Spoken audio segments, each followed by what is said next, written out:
quiero decir que para mí es un gran gozo estar aquí en el local, no porque este local sea especial, o porque este local sea como el templo en el Antiguo Testamento, ¿vale?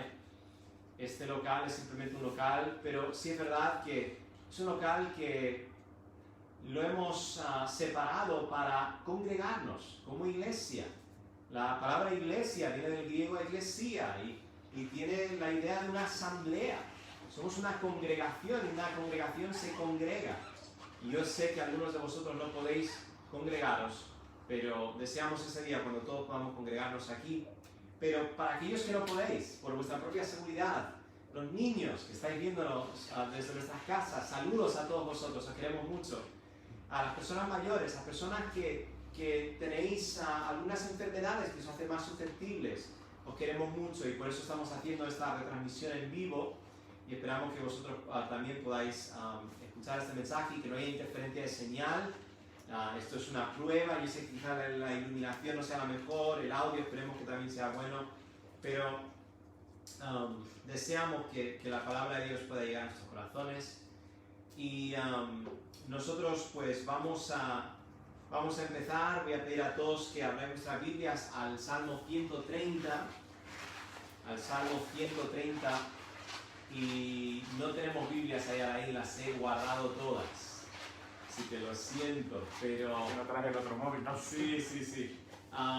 Las tengo todas atrás clausuradas porque no queremos el contacto con las cosas, pero la próxima semana me avisas y te tengo una Biblia ahí lista, ¿vale? Entonces, vamos a estar aquí obviamente y yo estaré leyendo. Entonces vamos a empezar Salmo 130. Yo me olvidé poner mi Biblia aquí en el púlpito y aunque tengo todos los pasajes aquí, no pasa nada, yo tengo todos los pasajes aquí en mis apuntes, excepto para leerlo al inicio. No sé si podrías ayudarme donde estás, simplemente leerlo en voz alta, el Salmo 130. ¿Valera o Américas? Da igual, puedes leer, sí, la que sea. Y luego pues entramos directamente, oramos y entramos directamente en el mensaje. Salmo 130, lo podéis ir leyendo desde vuestras casas y empezaremos. Adelante. Desde lo más profundo, oh Señor, he clamado a ti. Señor, oye mi voz. Estén atentos tus oídos a la voz de mis súplicas. Señor, si tú tuvieras en cuenta las iniquidades, ¿quién, oh Señor, podría permanecer? Pero en ti hay perdón para que seas temido. Espero en el Señor, en Él espera mi alma, y en su palabra tengo mi esperanza. Mi alma espera al Señor más que los centinelas a la mañana. Sí, más que los centinelas a la mañana. Oh Israel, espera en el Señor, porque en el Señor hay misericordia, y en Él hay abundante redención. Él redimirá a Israel de todas sus iniquidades. Amén. Vamos a orar. Señor y Padre Celestial, gracias por permitirnos estar aquí reunidos. Y te pedimos que, Señor, me des claridad en la predicación en esta mañana, porque yo creo que este mensaje es un mensaje que todos necesitamos oír, porque es tu palabra en primer lugar. Pero segundo, porque, Señor, nosotros somos pecadores, nosotros no tenemos esperanza alguna, aparte de tu gracia. Y Señor, yo te pido dos cosas muy claras en esta mañana. Primero te pido que si hay alguien aquí que no es creyente, alguien aquí o alguien mirándonos por el Facebook Live, que no es creyente, y cuando decimos creyente, alguien que no ha puesto su fe en ti, el peso de su confianza en Cristo para su salvación, se ha arrepentido de sus pecados y ha puesto su fe para ser salvo, descansando solo en la obra de Cristo. Si hay alguien así que no ha hecho eso, Señor, te pido que este mensaje pueda primero convencerles de pecado y luego también mostrarles cuál es la solución. Pero también yo te pido que este mensaje pueda ser un bálsamo para la iglesia, porque el Evangelio no es solo algo que necesitamos para entrar, para recibir la salvación, para ser justificados, sino que es el fundamento de todas nuestras vidas.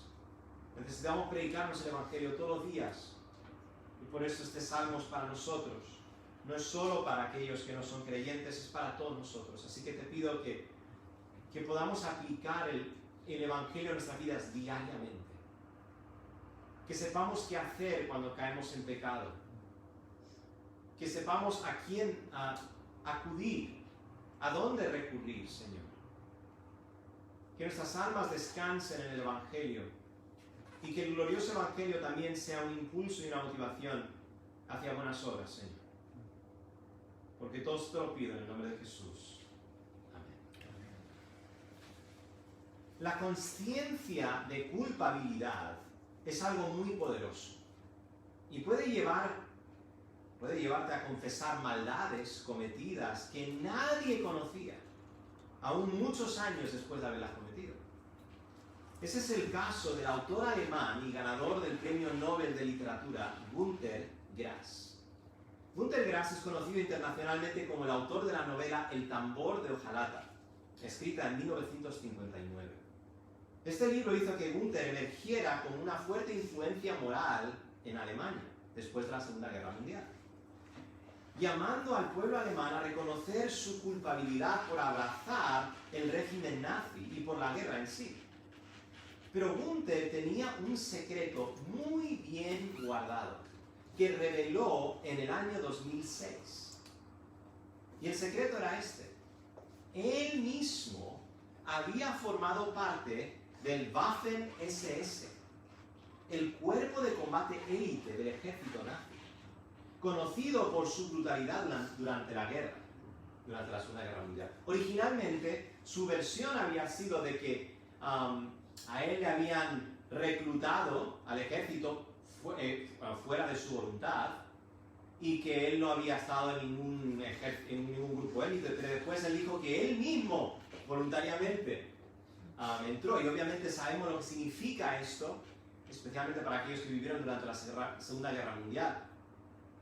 Esta confesión que escribió en su autobiografía hizo que muchos le llamaran hipócrita e incluso que le pidieran devolver su premio Nobel. Ahora la pregunta es, ¿por qué Günter Grass confesó su participación activa en el régimen nazi décadas después de haber escrito su famosa novela y haberse convertido en uno de los compases morales de Alemania después de la guerra? Porque por más que toda su vida después de la guerra la vivió tratando de deshacer lo que había hecho, su sentimiento de culpabilidad persistía. Lo que Günter deseaba era redención y alivio por su culpa. Y esto demuestra que como seres morales, todos conocemos una culpabilidad. Todos hemos experimentado una culpabilidad que no podemos resolver por nosotros mismos. Necesitamos ser absueltos de nuestra culpa. Necesitamos ser perdonados. Quizá tú te sientes como Günter en esta mañana. Sientes el peso de culpabilidad de tu pecado y no sabes cómo puedes ser aliviado. Quizá hay pecados secretos que nunca has confesado y tu conciencia no te deja dormir tranquilo. Quizá has descubierto lo que muchos otros han descubierto, y es que después de convertirte a Cristo, en vez de sentirte mejor en relación a tu pecado, te sientes peor. Sientes cada día más la magnitud de tu pecado y tu falta de progreso. Lo que no sentías antes, ahora sí lo sientes. ¿Has experimentado eso después de convertirte a Cristo? Yo sé que no todos experimentan esto, pero he oído a muchos decirme esto, que aquellas cosas que antes no le molestaban, que no sentían remordimiento, no sentían culpabilidad después de hacerlas, después de convertirse a Cristo, sí sentían esa culpabilidad. Entonces, en cierta manera, después de convertirse a Cristo, esa sensación de culpabilidad puede intensificarse aún más. Sabemos como creyentes que esa es la obra del Espíritu Santo, convenciéndonos de pecado, pero muchas veces eso puede llevar a desesperación en nuestros corazones. ¿Qué hacemos? Quiero que sepas, hermano, hermana, que si te sientes cargado por tu pecado, hay alivio para ti. Quizás estás aquí, o estás viendo este Facebook Live y no sientes gran culpa por tu pecado, si eres honesto. No andas todo el día con remordimiento de pecado. no te sientes muy mal, sabes que te equivocas, pero todos nos equivocamos, ¿verdad? ¿Has oído decir eso? Quizá tú lo piensas. Nadie es perfecto. A fin de cuentas, yo no soy tan malo como el vecino, yo no soy tan malo como aquellos o aquel. Mi oración es que a través de este mensaje Dios pueda convencerte de tu culpa delante de Él y de tu necesidad de salvación. Dios es poderoso para hacer eso en tu corazón. ¿Quién sabe si después de escuchar este mensaje, no por mis palabras, no porque yo sea un gran orador, sino porque la palabra de Dios, por medio del poder del Espíritu Santo, puede convencerte de tu pecado? Puede convencerte y hacer que te conviertas a Dios. El título del mensaje de hoy es este: alivio para almas cargadas por pecado. Alivio para almas cargadas por pecado. Y la pregunta que vamos a contestar hoy es la siguiente: ¿qué saber o qué hacer cuando tu alma está cargada por pecado? ¿Qué hacer? ¿Qué saber? Y vamos a hallar la respuesta a nuestra pregunta en el Salmo 130 que nuestro hermano Jerry leyó al inicio. Este salmo es parte de una colección de salmos llamados los salmos de ascenso gradual o salmos de peregrinaje. Estos salmos los encuentras en el libro de los Salmos en el Salmo 120 al Salmo 134. Tenemos que entender que los salmos han sido organizados de una manera intencional. Y una de estas formas intencionales es esa. Del Salmo 120 al Salmo 134 encontramos estos salmos que se llaman salmos de ascenso gradual. Es más, en algunos, dependiendo de la versión que tengas, algunos dicen salmo de ascenso, algunos dicen salmo gradual, ¿vale? Ahí en el título, digamos, del salmo. Quizá lo veis ahí en vuestra Biblia si lo tenéis. Estos salmos empezaron a ser usados por el pueblo de Dios. No sabemos exactamente cuándo. Algunos dicen que diferentes tiempos, pero empezaron a ser usados por el pueblo de Dios como cánticos que se cantaban mientras el pueblo hacía su peregrinaje al templo en Jerusalén. Ahora, si os acordáis, es curioso, los últimos dos mensajes han tenido algo que ver con peregrinajes, porque el Salmo 84 es una descripción de cómo el salmista desea hacer este peregrinaje al templo en Jerusalén. Y luego el Salmo 42 describe a alguien, posiblemente en exilio, que desea ir y hacer este peregrinaje, pero no puede. Entonces había 3 fiestas anuales que hacían los judíos y todo el pueblo, imagínate todo el gentío, yendo hacia Jerusalén.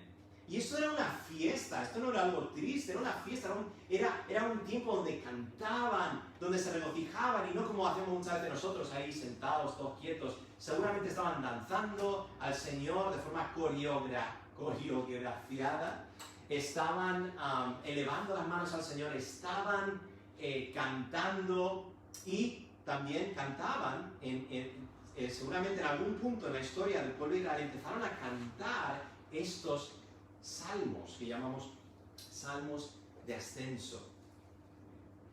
Jere me llamó después de que prediqué el Salmo 42 y me dijo un dato muy interesante. Me mencionó que incluso es posible que en el Salmo 42, cuando el salmista dice, en el versículo 8, y de noche su cántico está conmigo, es posible que ese cántico podía haber sido uno de estos salmos de ascenso, mientras él pensaba en esos peregrinajes que hacía a Jerusalén. Que este cántico incluso podía haber sido uno de estos salmos, e incluso nuestro salmo de hoy, este Salmo 130. Pero además de ser un salmo de ascenso, también es un salmo penitencial o de confesión. Hay 7 salmos de este tipo. Y yo os animo, si queréis que os mande cuáles son estos 7 salmos, os los puedo mandar al WhatsApp, simplemente mandadme un privado. Hermano, hermana, si sientes gran peso por tu pecado, te animo a leer estos salmos. Uno de ellos es el Salmo 51. Te ayudará a encontrar palabras para expresar a Dios en esos momentos tan difíciles para tu alma. Y eso es exactamente lo que vamos a aprender a hacer hoy a través de este salmo. Vamos a aprender qué saber o hacer cuando nuestra alma está cargada por pecado. ¿Qué debemos saber o qué debemos hacer cuando nuestra alma está cargada por pecado? Número 1. tenemos que saber esto. Solo hay uno a quien acudir. Solo hay uno a quien acudir. Lo primero que necesitamos entender es que solo hay uno a quien debemos acudir cuando nos sentimos cargados por pecado. Dice en los primeros 2 versículos, dice: de lo profundo, oh Jehová, a ti. Este es lenguaje poético. De lo profundo no significa que este salmista estaba literalmente en un hoyo. Al igual que el domingo pasado, el salmista no estaba literalmente bramando por agua. Sino que es lenguaje poético, que despierta en nosotros emociones, sensaciones. El lenguaje de estar en un hoyo es el lenguaje de estar en oscuridad, de estar distanciado de Dios, de estar separado de Dios. Y es de lo profundo, desde lo profundo, que el salmista eleva su oración ¿a quién? A Jehová. Al Señor. Notamos estas 2 palabras, a Jehová, al Señor. ¿Por qué? Porque en Él hay perdón. Versículo 4, lo podéis ver en vuestra Biblia. Porque en Él hay perdón. Porque en Él hay misericordia. Y porque en Él hay redención. Versículo 7. Pero lo que necesitamos entender es que la razón que debemos acudir a Dios no solo es porque en Él hay perdón y redención, obviamente, sino también porque Él es a quien hemos ofendido. Todo pecado es principalmente una ofensa contra Dios. Si yo mato a alguien, estoy cometiendo una ofensa contra la persona que he matado. Y también estoy cometiendo una ofensa contra los seres queridos de esa persona. También estoy violando una ley terrenal. Pero ante todo, y ojo con esto, ante todo estoy quitando la vida a alguien creado a la imagen de Dios. Mi culpa es principalmente ante Dios. Por eso el salmista en el Salmo 51 dice, cuando él está confesando este pecado que cometió con Betsabé, y también matando a Urías, él dijo: contra ti solo he pecado y he hecho lo malo delante de ti. No porque no había ofendido a otros, sino porque él entendía que principalmente su culpa era ante Dios. Imagínate, yo podría ser perdonado si yo cometiese un homicidio. Yo podría ser perdonado por los familiares de la persona que he matado. Hay casos donde los familiares han perdonado al que ha matado. Incluso podría cumplir una sentencia prolongada por mi delito en una cárcel. Y así saldar mi culpa con el Estado, con la nación, con el país. Pero si no tengo el perdón de Dios, mi culpa persiste.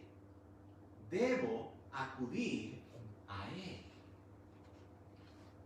También es cierto, tenemos que reconocer esto, que hay actividades que podemos llevar a cabo, hay cosas que podemos hacer que nadie en la sociedad considera como malvadas. Y estas cosas, la moralidad, es algo, cuando la sociedad determina lo que es moral, es algo que va evolucionando, que va cambiando. Lo que antes era malo, hoy no lo es. Pero escucha esto. Si estas actividades o estas cosas que hacemos van en contra de la palabra de Dios, somos culpables aun si nadie más nos considera culpables. Podemos pensar en la revolución sexual que estamos experimentando y que ya viene desde hace muchos años, donde lo que antes era considerado pecado, no solo a los ojos de Dios, sino a los ojos de la sociedad, también ahora es considerado no solo algo aceptable, sino algo para ser alabado. No importa lo que el mundo piense en esa circunstancia. Lo que importa es lo que Dios dice en su palabra. Nuestra culpa es ante Él. Lo que realmente importa es la opinión de Dios. Él es a quien debemos temer. ¿Sabes por qué nuestra sociedad está cada vez más pervertida? Porque hemos perdido el temor de Dios. Romanos 3, versículo 18 dice, describiendo a toda la humanidad, no hay temor de Dios delante de sus ojos. ¿Pero por qué debemos temer a Dios, hermanos? Porque Él es Jehová y Él es Señor. Los primeros 2 versículos dicen, desde de lo profundo, oh Jehová, a ti clamo. Y luego dice, Señor, oye mi voz. Estén atentos tus oídos a la voz de mi súplica. Y algunas versiones incluso añaden, por misericordia. Porque claramente lo que está diciendo aquí es una súplica por misericordia a Dios. Ahora, muchas veces, y ya he señalado esto anteriormente, pero lo voy a volver a resaltar, muchas veces se alterna, en los salmos, se alterna el nombre de Dios, el tetragramaton, que es el yo soy quien soy, que está traducido en español a Jehová, y otras veces aparece esta palabra Señor, que a veces la traducen Señor y otras veces simplemente ponen Jehová también. Señor es la palabra Adonai, pero cada una de estas palabras tiene un significado para nosotros y tenemos que entender qué significan estas palabras. Jehová significa que Él es el gran yo soy. Él es autoexistente, Él no depende de nada ni de nadie para existir.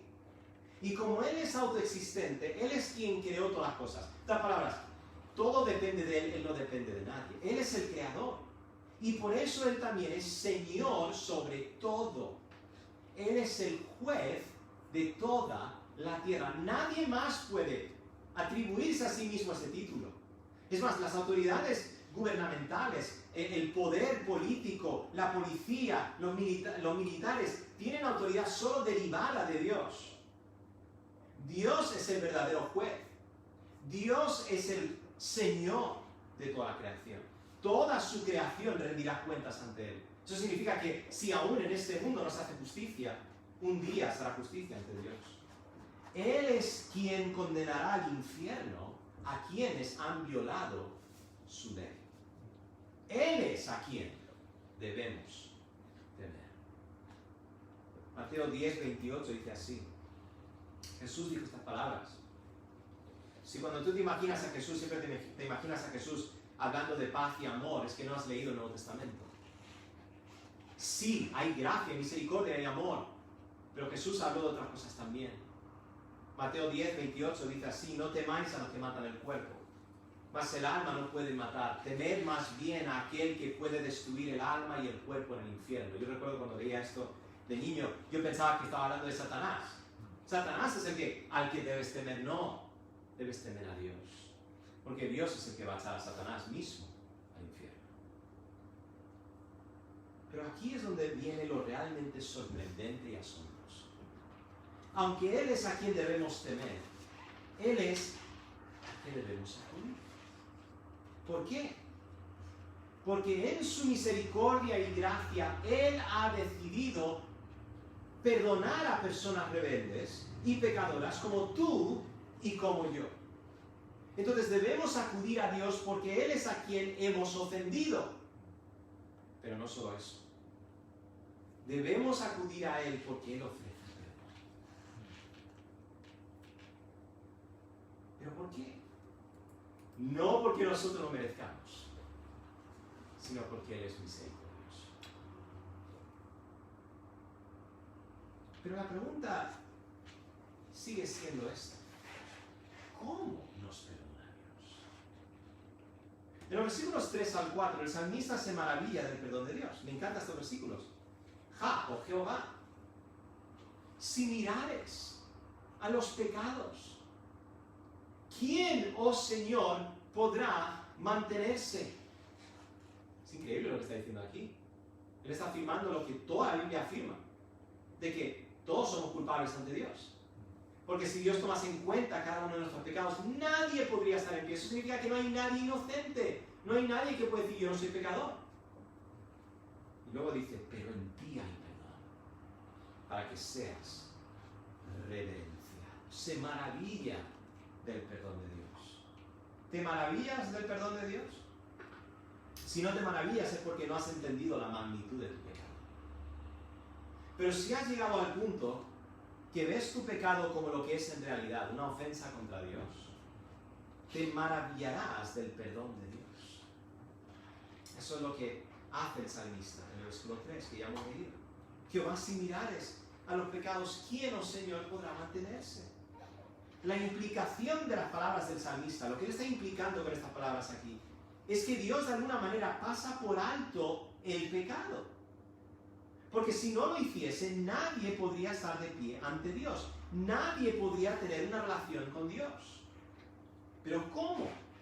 ¿Cómo puede Dios pasar por alto el pecado? ¿Cómo puede un Dios santo y justo pasar por alto el pecado? Primero tenemos que entender a quién fue escrito este salmo original, ¿vale? Este salmo fue escrito al pueblo de Dios.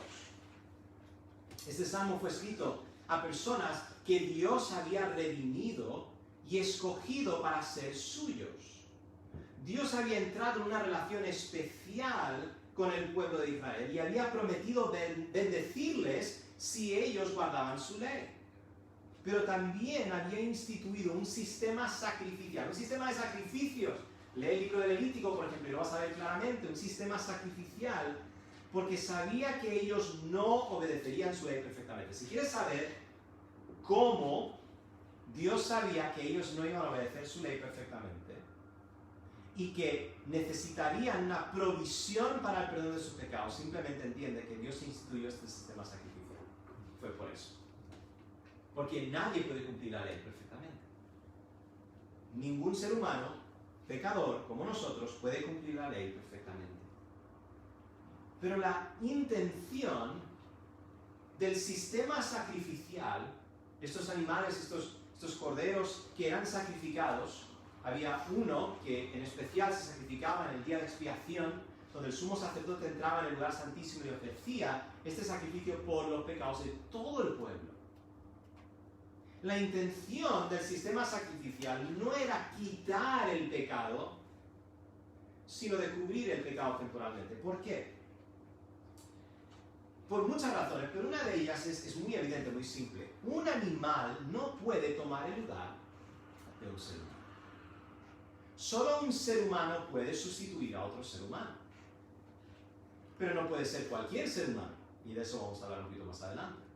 Pero simplemente la lógica nos dice que un animal no puede en sí sustituir o morir en el lugar de un ser humano y quitar completamente para siempre la culpa nuestra. Entonces, tenía la intención de cubrir el pecado temporalmente y, esto es lo más importante, apuntar, señalar, simbolizar un sacrificio perfecto, que realmente quitaría la culpabilidad del pecado. Fijaos lo que dice Hebreos capítulo 10 del 1 al 4. Dice, porque la ley, teniendo la sombra de los bienes venideros, no la imagen misma de las cosas, nunca puede, por los mismos sacrificios que se ofrecen continuamente cada año, hacer perfectos a los que se acercan. De otra manera cesarían de ofrecerse. Pues los que tributan este culto limpios una vez no tendrían ya más conciencia de pecado. Esto es interesante. ¿Por qué se tenían que ofrecer los sacrificios cada año? Porque no era suficiente. No era suficiente, sino ya después de un sacrificio nadie tendría conciencia de pecado. Nadie diría, bueno, yo soy culpable. No. Pero se tenía que hacer una otra vez. Dice, pero en estos sacrificios, versículo 3, cada año se hace memoria de los pecados. Porque la sangre de los toros y de los machos cabríos no puede quitar los pecados. Entonces, ¿cuál es la solución de Dios? Tenemos que ir a Romanos capítulo 3, versículo 24 al 26 para ver qué hizo Dios. Dice, siendo justificados, justificados significa declarados justos. ¿Cómo puede un Dios santo y justo declararnos a nosotros justos cuando no somos justos? Dice así, siendo justificados gratuitamente por su gracia, mediante, esto es importante, mediante es el medio que Dios usa. Mediante la redención que es en Cristo Jesús. Cristo hace algo que hace posible que nosotros seamos justificados delante de Dios. ¿Qué hace? A quien Dios puso como propiciación. Eso es precioso porque en el lugar santísimo, en el tabernáculo y en el templo, había el arca del pacto y sobre el arca del pacto había una tapa y esa tapa, ¿sabes cómo se llamaba? Propiciatorio. ¿Por qué? Porque ahí es donde vertía la sangre el sumo sacerdote cada año. Propiciar, el verbo propiciar significa quitar, apaciguar, satisfacer. Eso es lo que significa, satisfacer. ¿Satisfacer qué? La ira de Dios. sobre nosotros que somos pecadores. Entonces Dios puso a Cristo como propiciación para satisfacer esa ira que nosotros merecíamos por nuestro pecado. Dice, por medio de la fe en su sangre, a través del sacrificio de Cristo. Mira esto, para manifestar su justicia, a causa de haber pasado por alto en su paciencia los pecados pasados. Qué curioso, ¿verdad? El salmista dice en el versículo 3, que va a asimilar en los pecados, ¿quién el Señor podrá mantenerse?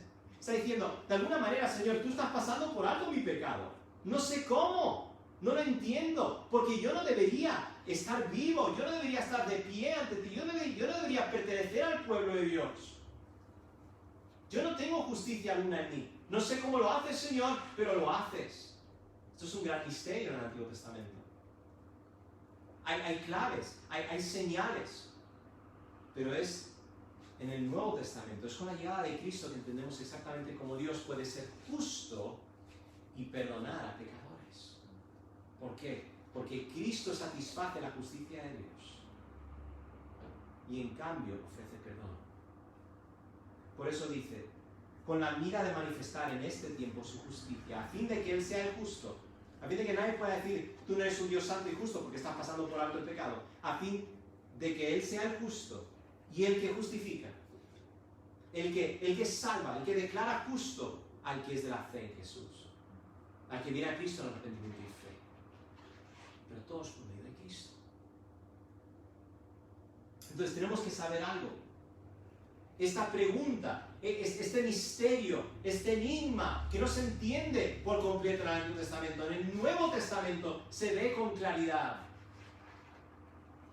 Dios puede pasar por alto tu pecado y mi pecado si estás en Cristo, solo por lo que Cristo hizo en la cruz.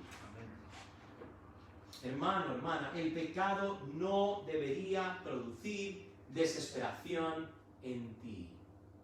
Como creyente, no debería producir desesperación en ti. Lamento, tristeza, son sentimientos completamente normales. Pero desesperación significa, yo no sé qué hacer. No, hermano. Tú sabes qué hacer. Sabemos qué hacer. El pecado, hermano, hermana, sabiendo lo que sabemos, debería hacerte correr hacia Dios. Sabiendo, como el salmista supo, y aún de forma más clara, gracias a la venida de Cristo, que Él es misericordioso y te perdona en Cristo. Debería producir asombro y mayor reverencia hacia Dios. Como dice el versículo 4, pero en ti hay perdón para que seas reverenciado, para que seas exaltado, glorificado, temido, reconociendo quién es la fuente, no solo de nuestra condenación, porque hemos pecado contra Él, pero también de nuestra salvación. Amigo, quizá estás aquí o viendo este culto por internet y no eres creyente. Es posible que a pesar de lo que ya hemos visto en este salmo, todavía no temes el juicio de Dios. Quizá te parece todo esto un chiste. Quizá tú te criaste escuchando acerca de los 10 mandamientos, la ley de Dios, y te parece todo un juego. Yo quisiera que consideres que quizá la razón que no temes el juicio de Dios es porque no tienes un entendimiento correcto de quién es Dios. Quizá ves a Dios, si es que crees en Dios, le ves como misericordioso y perdonador, pero no le ves como el gran yo soy y Señor sobre ti. Recuerda, Él tiene poder para destruir cuerpo y alma en el infierno. Mi oración para ti es que puedas ver tu pecado como una ofensa contra Dios. Y cuando llegues a ese punto, mi invitación hacia ti es que corras a Cristo en arrepentimiento y fe, descansando en lo que Cristo hizo por ti. Entonces, número 1, ¿qué debemos saber?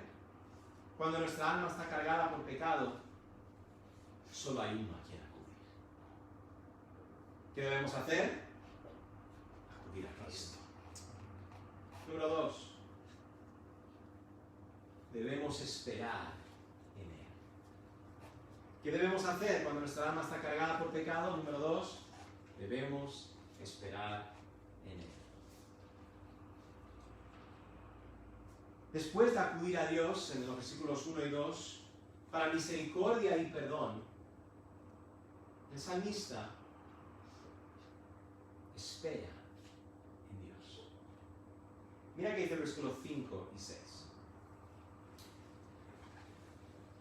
Aquí él no está ya orando, sino que está relatando lo que ha hecho. ¿Vale? Dice, esperé yo a Jehová. Esperó mi alma. En su palabra he esperado. Mi alma espera a Jehová más que los centinelas a la mañana, más que los vigilantes a la mañana. Es curioso, los traductores aquí de la Reina Valera decidieron usar dos palabras diferentes, pero en realidad es la misma palabra. Y la razón que a veces quieren poner dos palabras diferentes es porque quieren variedad. Pero es la misma palabra aposta, porque quiere dar un énfasis aquí, quiere poner un énfasis. Lo repite 2 veces. Cuando hay repeticiones para que te des cuenta, mira, quiero que entiendas lo que estoy diciendo. Él está esperando a Jehová y te está dando aquí una imagen que muchos de nosotros podemos entender. Y seguro que Mayra lo entiende. Porque me imagino que habrá tenido que hacer guardia alguna vez. ¿Vale? Más que los centinelas a la mañana, más que los vigilantes o centinelas a la mañana. Ahora, yo no he estado en el ejército, no he hecho la mili. Lo más cercano que yo he experimentado de esto fue en Arequipa, Perú, cuando yo estaba viviendo ahí. Y yo estaba en un seminario allí en Arequipa y ellos pues hacían que los chicos que estaban estudiando ahí hiciesen guardia. Ahora tenéis que entender que el clima ahí, Jenny lo conoce porque yo estuve ahí, es más desértico, pero durante el día tú puedes sentir un gran calor. Incluso puede parecer que estás en el verano, pero en la noche hace un frío que te penetra hasta los huesos. Cuando yo hice guardia, y me he olvidado que Alain seguramente también ha hecho guardia, Sí. Cuando yo hice guardia, porque nos turnábamos, te despertaban, que sé, a las 3 de la mañana, no sé qué hora me despertaban. Y yo salía a hacer guardia, y yo tenía un montón de ropa, tenía 3 capas de ropa, tenía mantas. Seguramente vosotros no teníais eso, yo sí. Pero ¿sabes algo? No podía concentrarme, hacía tanto frío que no podía ni leer. Tenía un libro ahí quizá para hacer distraer, no podía ni leer. Hacía tanto frío. No sabes cómo yo estaba ansiando que llegase el cambio de turno.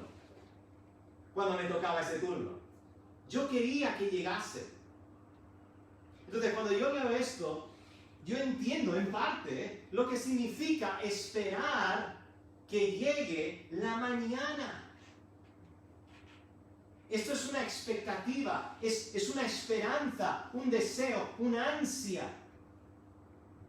Y así es como espera el salmista en Dios. ¿Pero qué significa esperar a Dios? Es un lenguaje que vas a ver mucho en la Biblia. Espera en Dios, espera en Dios, espera en Dios.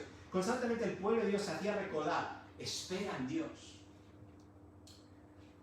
Primero hay que entender lo que no significa, no hay que tener malentendidos. Esperar al Señor no significa ser pasivo, simplemente quedarte quieto y no hacer nada. Aunque la palabra muchas veces es estate quieto, no significa físicamente estate quieto o no hagas nada. Es más una actitud, una disposición del corazón. Significa hacer las cosas a la manera de Dios.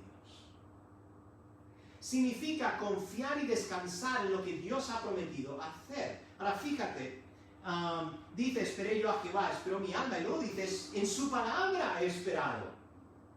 Entonces es aún más concreto. Dios ha revelado ciertas cosas en su palabra, de cómo Él va a funcionar, cómo Él va a hacer las cosas. Esperar en Él es hacer las cosas según como Él ya ha revelado en su palabra que las va a hacer. Y descansar en lo que Él ya ha revelado. Esperar, confiar en eso. Bueno, en el contexto del salmista, en su situación, Dios había prometido perdonar los pecados de su pueblo. Ahora, algunos dicen que es posible que el Salmo 130 se escribió en el exilio en Babilonia. Es difícil saber muchas veces cuándo se escribieron estos salmos.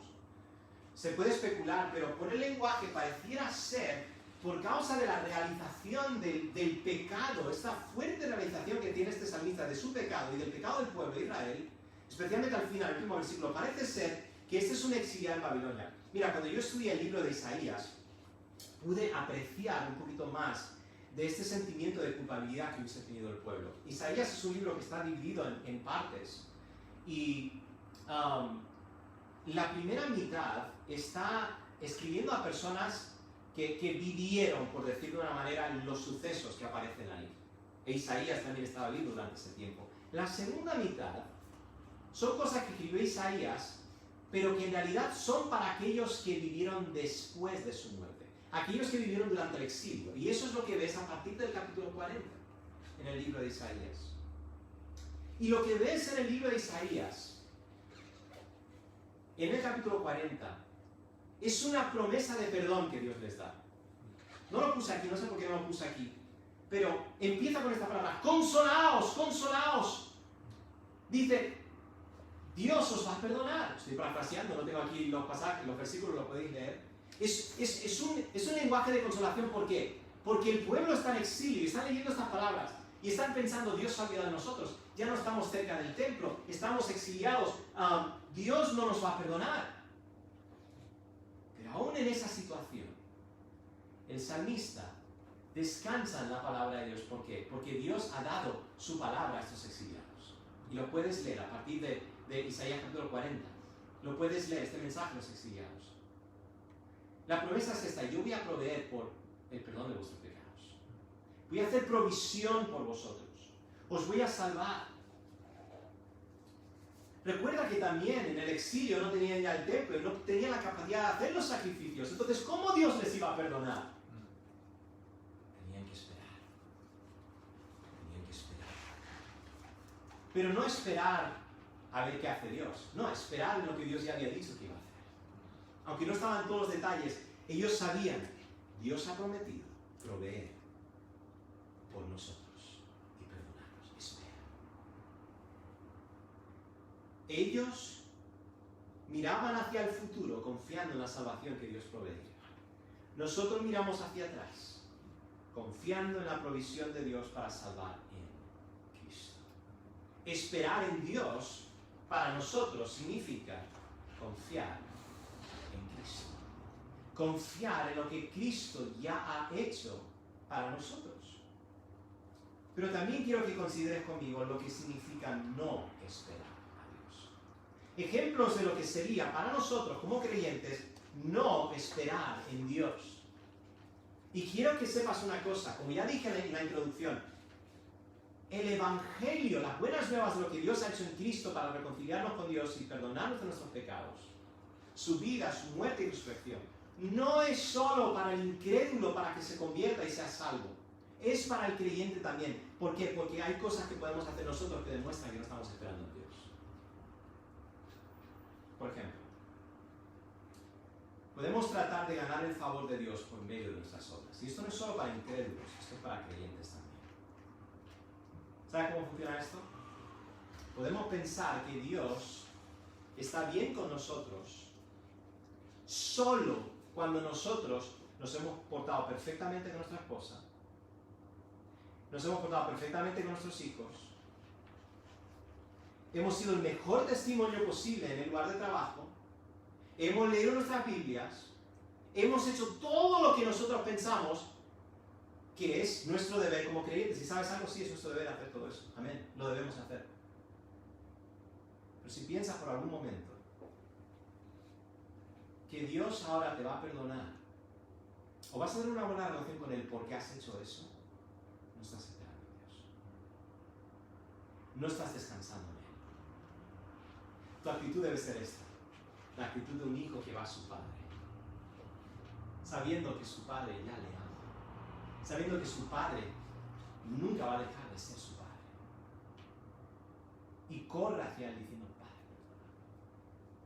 perdóname. Pensamos en la parábola del hijo pródigo. Y sabemos que el significado de esa parábola era para enseñar a los fariseos que Dios perdona a pecadores. Pero podemos aplicarlo también a nosotros como creyentes. Nunca debemos dejar de acudir al Padre.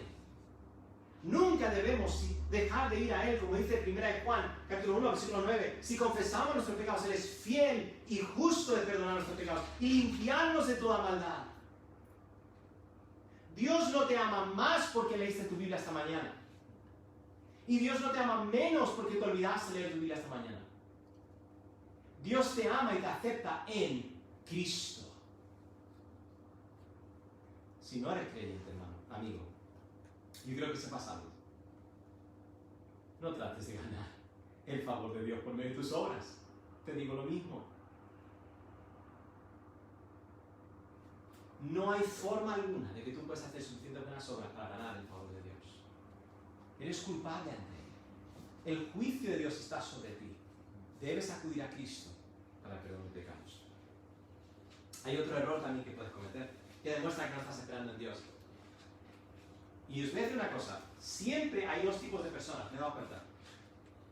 Y a veces podemos nosotros en nuestras propias vidas oscilar. Hay los que se autojustifican y hay los que se autocondenan.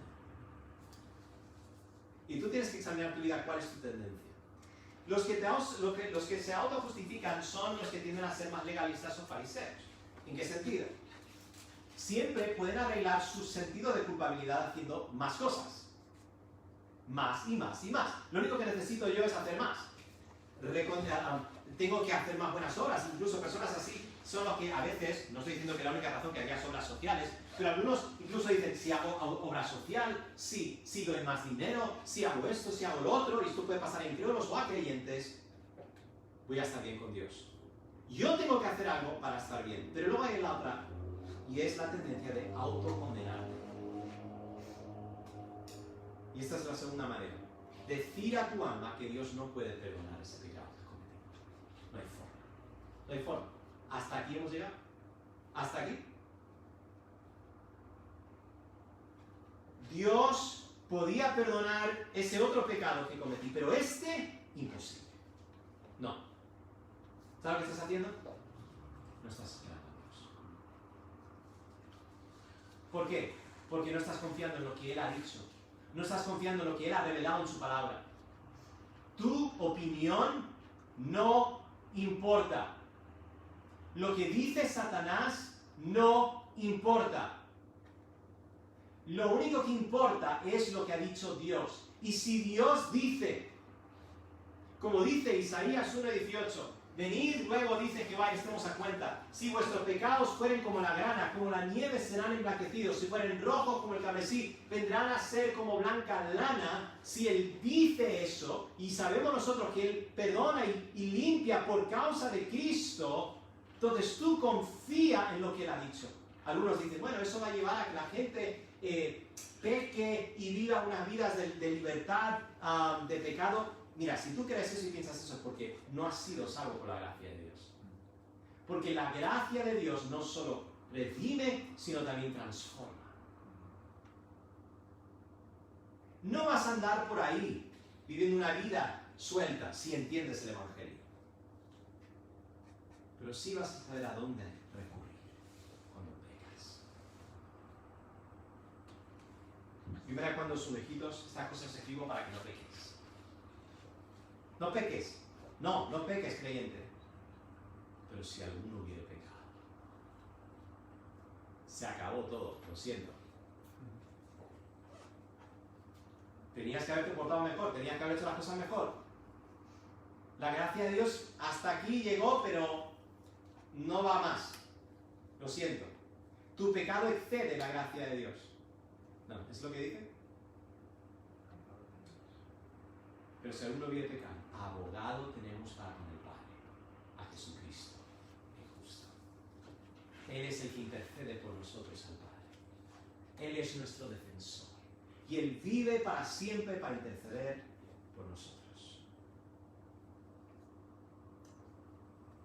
¿Qué debemos saber o hacer cuando sentimos el peso por pecado? Número 1, solo hay uno a quien acudir. Número 2, debemos esperar en Él, en Dios. Y número 3, muy rápidamente, debemos llamar a otros a esperar en Él. Me encanta cómo termina el Salmo. Ahora Él se dirige al pueblo de Israel. Y llama al pueblo de Israel a hacer lo mismo que Él ha hecho. Espere, Israel, a Jehová. Y si es verdad que este Salmo fue escrito en el exilio, esto cobra aún más relevancia para nosotros. Están en el exilio. ¿Va a perdonar Dios? ¿Van a ver otra vez la gloria de Dios?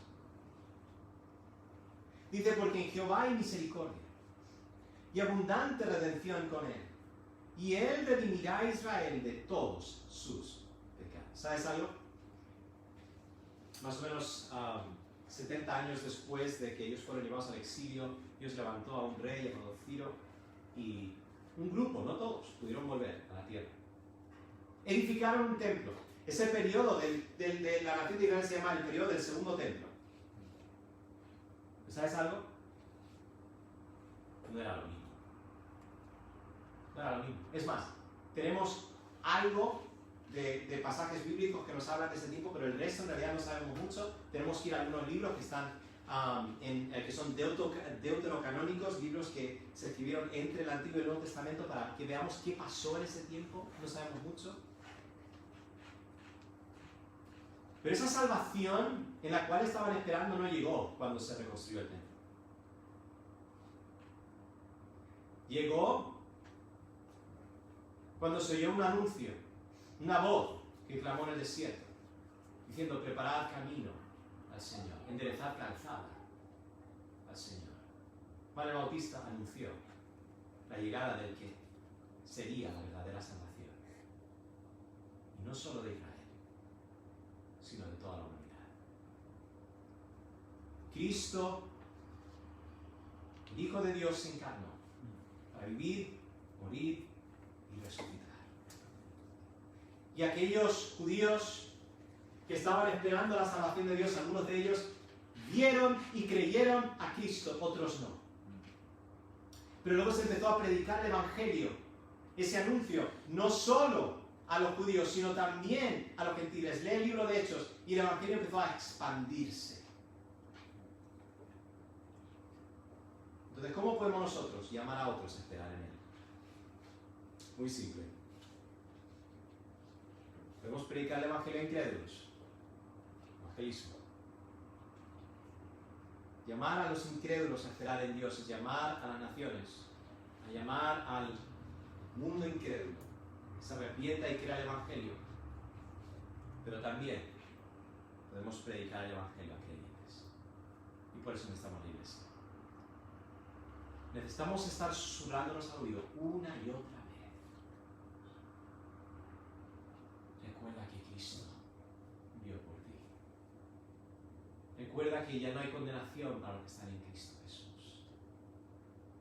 Recuerda lo que Cristo hizo por ti. Recuerda que cuando Cristo murió en la cruz,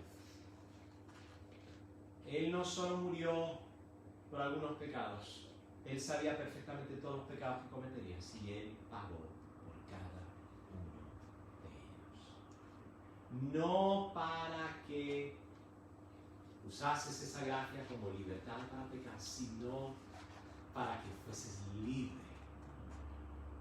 de vivir para Él, sabiendo que ya no hay condenación, sabiendo que eres libre. Hermanos, hay alivio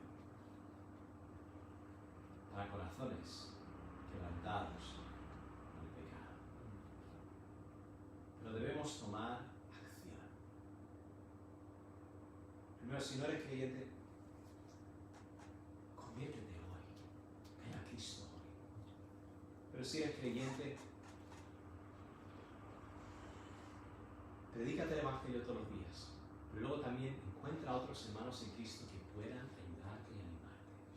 Puede que tú tengas la tendencia de autojustificarte. Necesitas entender que no puedes hacer lo suficiente para agradar a Dios. Nunca fue lo suficiente antes de ser salvo y no lo será después. Si tienes la tendencia de la autocondenación, deja de mentirte a ti mismo.